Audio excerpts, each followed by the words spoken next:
Mes petits chouchous, je suis ravie de vous retrouver aujourd'hui en ce lendemain de week-end de Pâques. J'espère que vous avez passé un super week-end. Alors oui, ce tirage est intemporel, mais là où je le tourne, voilà, on est en avril 2021 et c'était Pâques. Alors j'espère que vous avez eu des œufs en chocolat, que vous avez eu des lapins en chocolat. Nous, on va partir sur un tirage sentimental. D'ailleurs, en parlant de lapin et de lapine, je vous remercie pour tous les commentaires que j'ai reçus par rapport à ma lapine de 2 mois et j'ai enfin trouvé un nom parmi vos commentaires. Voilà, c'est parti sur Nazca et en fait, spontanément, en voulant l'appeler Nazca, je l'ai appelée Nashka. Donc la moitié du travail a été fait par vous et la moitié par moi. Voilà, donc c'est énorme et merci pour ça. Donc la petite a un prénom, c'est Nashka, si vous souhaitez la voir, parce que c'est une race spéciale et elle est très particulière, une couleur incroyable aussi. Elle est sur Telegram, j'ai mis des vidéos d'elle sur mon lien Telegram, donc le lien est en description de cette vidéo, vous pouvez de suite allez la voir, allez, c'est parti. Le tirage s'adresse à tous ceux qui n'ont pas eu de nouvelles de leur autre. Voilà, tous ceux qui n'ont pas eu de nouvelles de leur autre depuis peut-être voilà, un moment. Qu'est-ce qui se passe? Qu'est-ce qui se passe? Donc, si c'est votre cas, ce tirage vous est très certainement destiné. C'est parti. Ok, ici, on a quelqu'un qui peut agir de manière surprenante, mais vraiment surprenante. Alors, surprenante par rapport à quoi? Par rapport à ses actions, par rapport peut-être aussi à ses inactions, par rapport à ses dires, par rapport à ses non-dits. On a quelqu'un qui peut vous surprendre, qui vous a déjà surpris et qui vous surprend peut-être même encore. Waouh, regardez ce que j'ai. Âme sœur spirituelle. Donc ici, pour certains d'entre vous, on a la confirmation d'un lien d'âme. On parle ici d'âme sœur spirituelle. Donc, vous avez une confirmation. Je ne peux pas, bien évidemment, pour tout le monde d'entre vous, vous confirmer à 100% que vous êtes en lien d'âme avec cette personne, mais là, pour la plupart, c'est le cas. Ok, on vous dit adapte-toi à son rythme émotionnel. Et oui, cette personne peut être peut-être déroutante, peut vous dérouter. Peut-être que cette personne peut aussi être complètement... Vous voyez, moi, ce que je ressens, c'est un coup oui, un coup non. Un coup blanc, un coup noir. Un coup je t'aime, un coup je ne te donne plus de nouvelles. Un coup tu m'intéresses, un coup je te délaisse. On a quand même ça, on a cette dualité qui est assez surprenante. Qui est assez surprenante, je dois vous l'accorder. Et qui doit vraiment vous dérouter. Et je vous comprends vraiment par rapport à ça. Vous savez, ce que je ressens et ce que je vois là, c'est comme une mer avec des vagues. Et vous qui êtes en train de couler. Et tout d'un coup, une mer d'huile. Une mer sans plus aucune vague. Une mer calme et vous remontez à la surface. Vous pouvez enfin respirer. Enfin remonter à la surface. Être serein, sereine. Retrouver cette sérénité. Retrouver votre souffle. Parce que vous ne vous êtes pas noyé. Jusqu'à la prochaine vague. Et c'est vraiment ça que je ressens par rapport à vous. Alors, là, on vous dit, adapte-toi à son rythme émotionnel. C'est comme si vous deviez vous adapter, peut-être sans cesse, peut-être souvent, peut-être un peu trop souvent, à ces engouements, à ces détachements. Il y a un mouvement comme ça, vous voyez, qui vous ballotte un petit peu dans tous les sens, qui vous malmène. Mais voilà, vous en êtes là et on vous dit adaptez-vous à son rythme qui n'est pas forcément le vôtre. Son rythme que vous ne comprenez peut-être pas. Son rythme qui est assez différent, surprenant, déroutant. Waouh! Regardez-moi ça. On vous parle de quoi ici? Âme sœur, flamme jumelle. Donc on a quelque chose, on tient quelque chose. Pour la plupart d'entre vous, ici, on a encore la confirmation d'un lien d'âme. Alors oui, ça peut être perturbant, ça peut être compliqué, ça peut être délicat, ça peut être usant, ça peut être fatigant. Dites-moi en commentaire comment vous vivez la chose. Comment vous arrivez à vivre ça? Comment vous arrivez à définir ça aussi? Trouvez-moi un adjectif. J'ai comme l'impression que c'est épique, quelque chose de vraiment unique. En tout cas, cette carte est vraiment merveilleuse et on commence déjà super fort. Alors là, il y a quand même quelque chose de beau.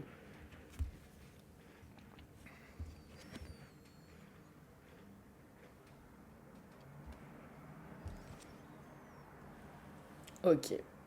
Ici, votre relation a démarré, a débuté par synchronicité. Cette relation a débuté par synchronicité. Vous ne vous y attendiez peut-être pas. C'était peut-être au tournant, au coin d'une rue. C'était peut-être dans un endroit complètement différent d'un endroit de rencontre, amical ou sentimental.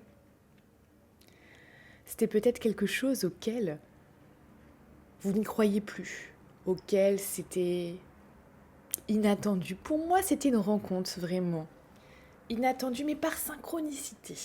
C'est-à-dire que la vie, l'univers, vous a mené vers cette personne, vers cette rencontre. Tout était fait à ce moment-là, à ce moment précis, pour vous rencontrer. C'est comme si vous étiez au bon moment, au bon endroit. Il y a cette idée-là, une idée de timing divin. C'était là. C'était cette personne, à ce moment précis. Vous deux, complètement inattendus. La vie est faite de surprises. Et parfois, elles sont merveilleuses. Cette synchronicité reprend vraiment ce lien d'âme. Vous étiez fait pour vous rencontrer. Vous étiez fait pour démarrer quelque chose ensemble. Alors, l'univers en tout cas, vous a mis sur ce chemin, peut-être par hasard pour vous. Vous vous êtes dit, mais ok, je l'ai rencontré par hasard. Mais il n'y a jamais de hasard dans la vie. Alors, pourquoi? Pourquoi cette personne, pour l'instant, vous laisse sans nouvelles? Pourquoi cette personne vous laisse peut-être sans appel, sans message? Pourquoi cette personne, depuis un moment, ne donne plus signe de vie peut-être? On va regarder ça.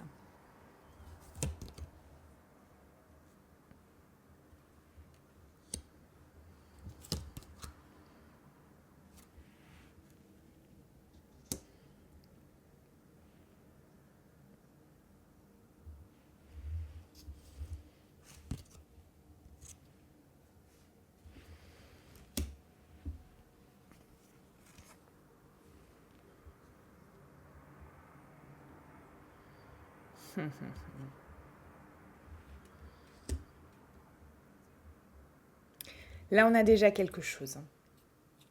On a déjà quelque chose de bien concret. Je vais vous expliquer tout ça. Je vais vous expliquer tout ça. Je vais vous... Ah, vous voyez ce que j'ai en dos? Je viens de le voir. Je pense à toi. Cette personne pense à vous. Cette personne vraiment ne vous oublie pas. Vous êtes dans les pensées de cette personne. Vous êtes dans sa tête. Cette personne, c'est comme si elle attendait de la vie, de l'univers, une prise de décision, une confirmation peut-être. Pour certains, ça sera une aide à prendre une décision, un signe du destin, quelque chose qui arrive, qui puisse lui faire dire ok, j'y vais, ok, je fonce, ok, je crée cette relation, je m'engage, je m'affirme, je partage, j'agis, je prends confiance en cette relation. Je prends confiance en la vie. Je prends confiance au destin et de ce qu'il m'emmène. On a quelqu'un qui réfléchit peut-être beaucoup par rapport à vous et qui sait qu'il doit prendre des décisions. Mais en prenant des décisions, cette personne est consciente que prendre des décisions, c'est aussi renoncer. C'est renoncer à des choses. C'est peut-être renoncer à quelqu'un, si cette personne a une tierce personne. C'est peut-être renoncer à une autre vie. C'est peut-être renoncer à un confort. Parce qu'on a cette carte de la perte. Et cette carte de la perte nous annonce ici que oui, cette personne a conscience que si elle fait un choix, elle va perdre quelque chose. Elle va perdre peut-être quelqu'un. Peut-être que vous habitez très loin l'un de l'autre. Donc elle va perdre ses proches, sa famille, ou se séparer de sa famille, se séparer de sa ville natale, se séparer de son quotidien, se séparer de certaines habitudes, perdre quelque chose. Cette personne peut aussi, si elle est mariée, paxer et qu'elle se sépare. Perdre de l'argent. Perdre de l'argent. Perdre un bien, perdre une maison, perdre un appartement, perdre des sous. Il y a cette idée-là. On a comme si on avait une personne ici qui attendait du coup un signe de la vie, un signe de l'univers, un signe du destin pour pouvoir prendre une décision. C'est comme si cette personne attendait ça ou attendait une confirmation. Alors, regardez.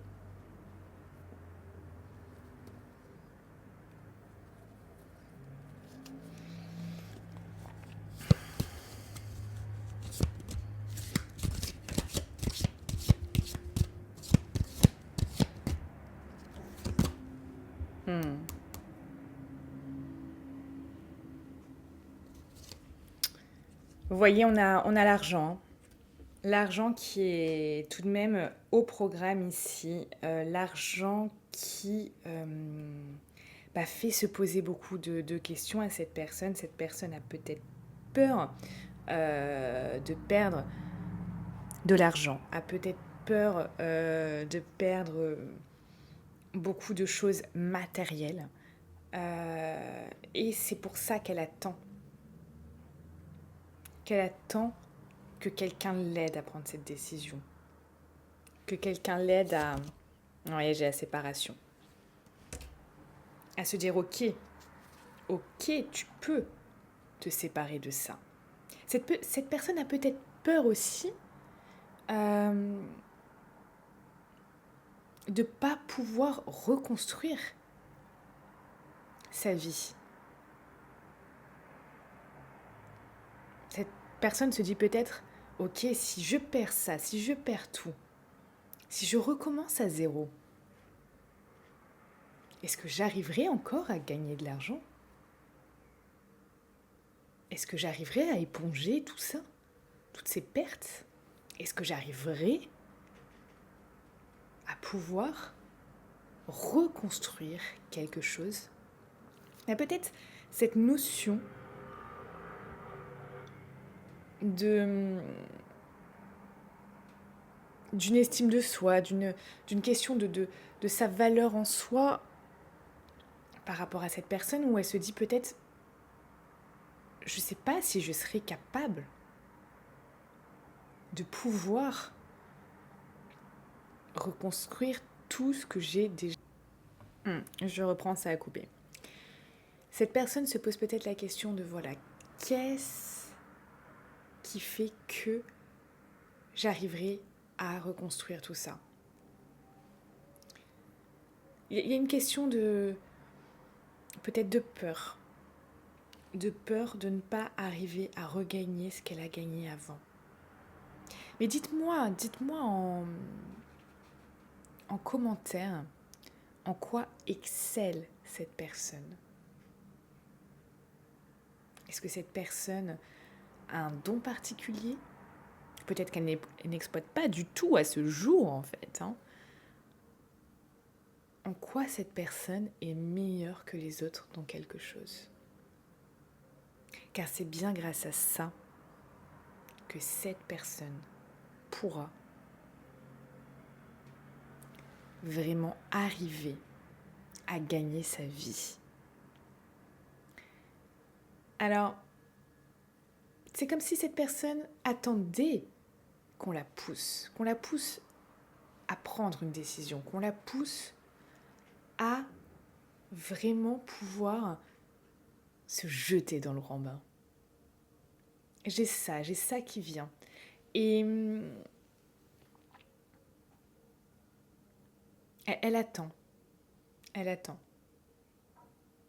y a une forme, comme je vous dis, d'attente à ce qu'on lui confirme le fait que c'est le bon chemin. Qu'on l'aide à prendre certaines décisions. Qu'on la prenne finalement peut-être par la main, cette personne. Il y a ça. Alors bien évidemment qu'elle ne souhaite pas que ce soit vous ou que ce soit quelqu'un qui l'aide. Mais comme si elle attendait que ce soit le destin qui lui montre, qui lui valide ce chemin. Comme si elle attendait un signe de la vie. Et on a aussi cette personne qui, peut-être parce que elle avance dans l'âge, peut-être qu'elle a eu un passé compliqué au niveau de l'argent et qu'elle a trouvé une stabilité, une certaine stabilité, qui fait qu'elle a peur peut-être aussi de perdre tout ça. J'ai ça également qui se dégage de ça. Alors, oui, ça peut peut-être vous froisser en ce moment par rapport à ça. Ça peut peut-être... Vous pouvez vous dire, mais finalement, on ne vit que d'amour et d'eau fraîche et on peut vivre que de ça. C'est vrai que dans ce monde, on s'est incarné finalement pour expérimenter la matière, pour expérimenter pas mal de choses. Et c'est vrai que l'argent n'a rien de mal en soi. C'est une énergie. C'est quelque chose qui peut être fabuleux pour pouvoir créer des choses incroyables. Mais là, cette personne, c'est comme si elle ne pensait pas que cet argent était une énergie. Et que si elle laissait ça, peut-être, à quelqu'un, quelque chose à... C'est ok, elle pourrait, avec ce qu'elle a apporté à ce monde, avec ses dons, pouvoir regagner de l'argent. Car quand on a de la valeur à apporter à ce monde, on peut bien évidemment gagner de l'argent. Et il y a une notion de peur. Mais de peur de perdre quelque chose parce que cette personne n'a pas conscience de sa valeur ou n'a pas conscience de ce qu'elle peut apporter à ce monde. Ou comme si elle n'exploitait pas encore assez bien ses dons ou ce dans quoi elle excelle. Alors, on va regarder un message. Un message, si l'univers, la vie devait donner un message à cette personne, qu'est-ce qu'on lui dirait ? Auto-sabotage. Dis donc, c'est quand même un message très en cohérence avec tout ça, avec tout ce tirage. Et oui, c'est comme si là, on lui disait arrête de t'auto-saboter toi-même. Oui, tu as de la valeur, oui, tu as quelque chose à apporter à ce monde. Et c'est grâce à ça que tu vas pouvoir reconstruire ta vie. C'est grâce à ça que tu peux regagner de l'argent, même si tu en perds, même si tu prends la décision de te séparer de quelqu'un, de quelque chose, et que pendant un temps, tu vas en avoir moins. Cette énergie va revenir si tu t'investis dans quelque chose, si tu t'investis dans un projet, si tu t'investis dans quelque chose à créer. Si tu t'investis dans un emploi, dans un nouvel emploi, peut-être que cette personne, on parle ici d'un emploi dans lequel elle est, et si vous êtes loin l'un de l'autre, elle est obligée de quitter ce job et de se séparer de ça. Et il y a peut-être beaucoup de choses positives par rapport à ça. Et perdre ce confort lui fait peur, alors qu'elle pourrait très certainement retrouver, si cette personne est talentueuse dans ce qu'elle fait, quelque chose d'au moins aussi bien que ce qu'elle avait. Donc, on a vraiment ça. On a comme quelqu'un ici à qui on pourrait dire arrête de t'auto-saboter. Tu n'as même pas encore essayé, que déjà tu t'auto-sabotes. Voilà le message de l'univers et de la vie pour cette personne. Alors pour tous ceux qui se posent des questions, pour tous ceux qui ont envie d'y voir plus clair, pour tous ceux qui se disent mais qu'est-ce qui va se passer dans les prochaines semaines, dans les prochains mois par rapport à cette personne? Comment va évoluer notre relation? Vous pouvez me retrouver en consultation privée où je regarderai avec vous, cas par cas, qu'est-ce qui va se passer pour vous deux. Le lien est en description de cette vidéo. Je vous souhaite une excellente journée. Je vous adore. Prenez soin de vous. Prenez soin de vous. Et je vous dis à bientôt sur Instagram et Telegram.